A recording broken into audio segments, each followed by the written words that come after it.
we're going to cover forms. An HTML form is used to collect user input. The user input is most often sent to a server for processing.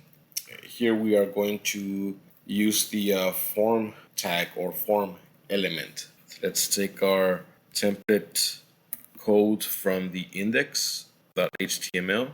Let's create a new file, language, HTML. Let's paste our Euler template. For the title, we're going to call this one forms.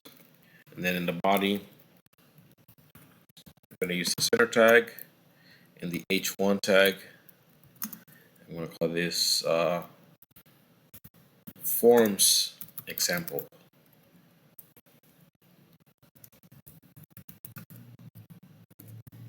Okay, the HTML form element is used to create an HTML form for user input. So let's go ahead and enter our form tags.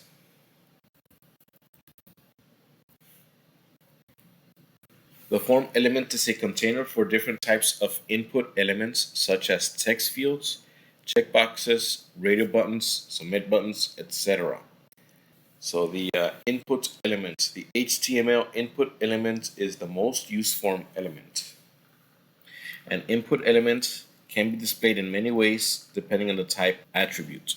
The most common element that's used is the text element. So let's go ahead and create our text elements. So open bracket, input, type equals text, ID equals, let's make these text fields, let's make this the ID for this one F name or first name, and then name is equal to F name. Now we'll discuss what the ID in the name is for in a bit. And a break line. So that's going to create a text space, text bar. The text bar also needs its label. So let's use the label tag for F name, then first name, closing label tag, and our break line. And let's create a label and text box for our last name as well. So label for equals no name for last name,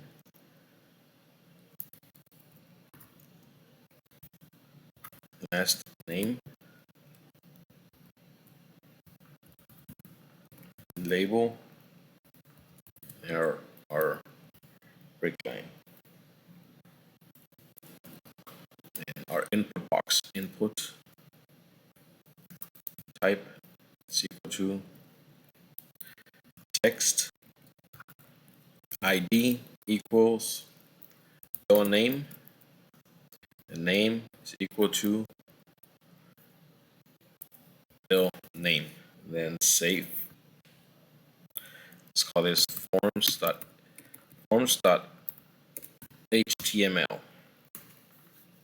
Okay, correction for the index.html boilerplate file. Our JavaScript link is still missing the closing tag, so we need to enter the closing script tag.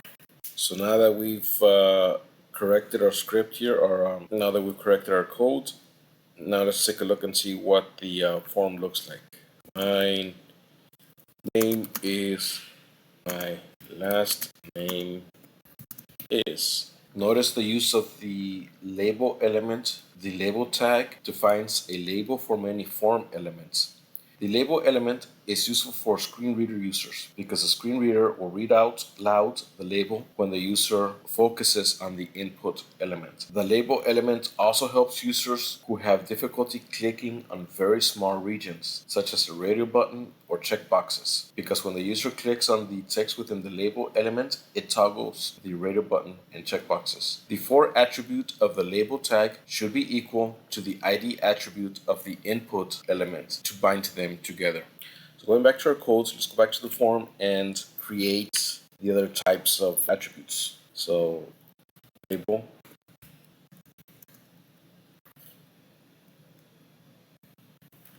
for equals radio. Displays radio button. The radio button is used to select one of many options.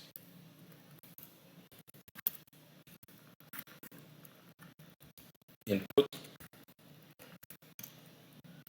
type radio ID option 1 name options value option 1. Let's copy this line, paste it, and then this is going to be option 2. Save it. Break line. Let's create an extra break line here. Break. Save it. Reload the page. So label for equals option 1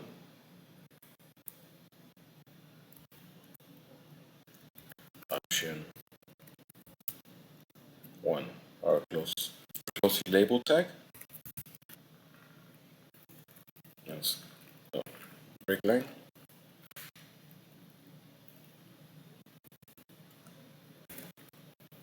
Okay, let's copy it, paste it. This is option 2. Save it. Let's reload the page. Okay. So now I moved everything down. We're getting there. Let's check away this break line after the label. We're going to check away the break line after the labels. Save it. Reload it. There we go. Now it's looking like we want it. Option 1, option 2.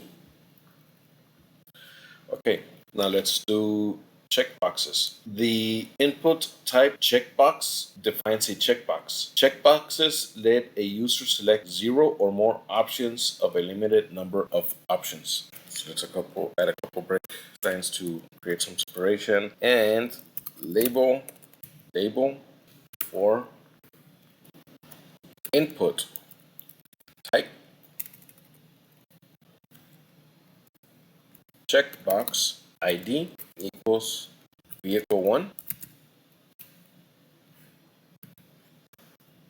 name equals vehicle 1, value equals bike. Let's create our label. Label for equals vehicle 1. I have a bike. Label.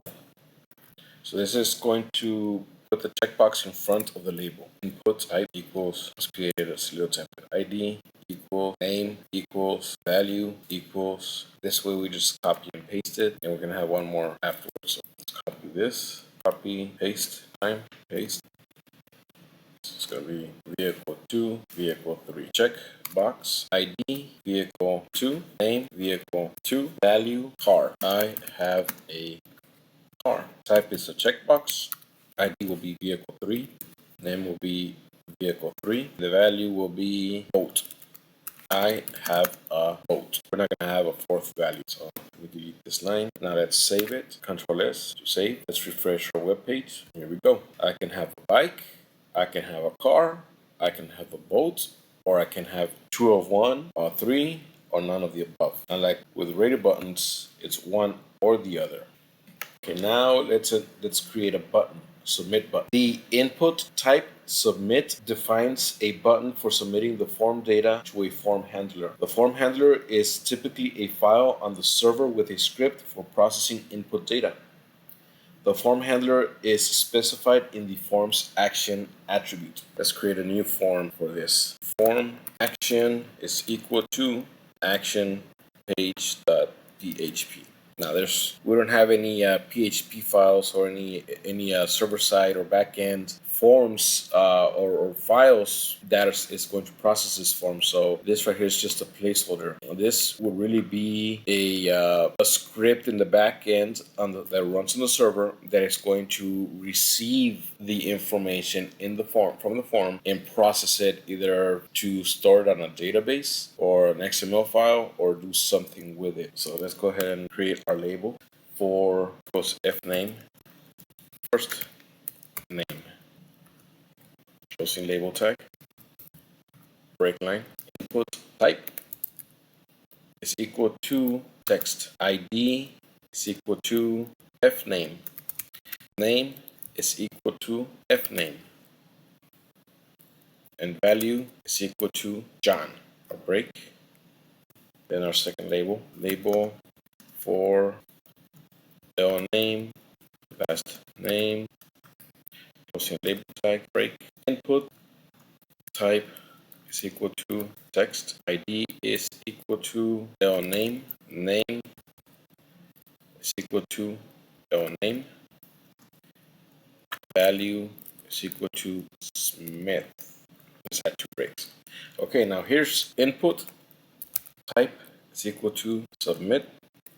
Value is equal to submit. Let's save it. Refresh the page. First name, there's value. Last name, Smith. Action underscore page dot PHP. Save. Refresh. Oh yeah!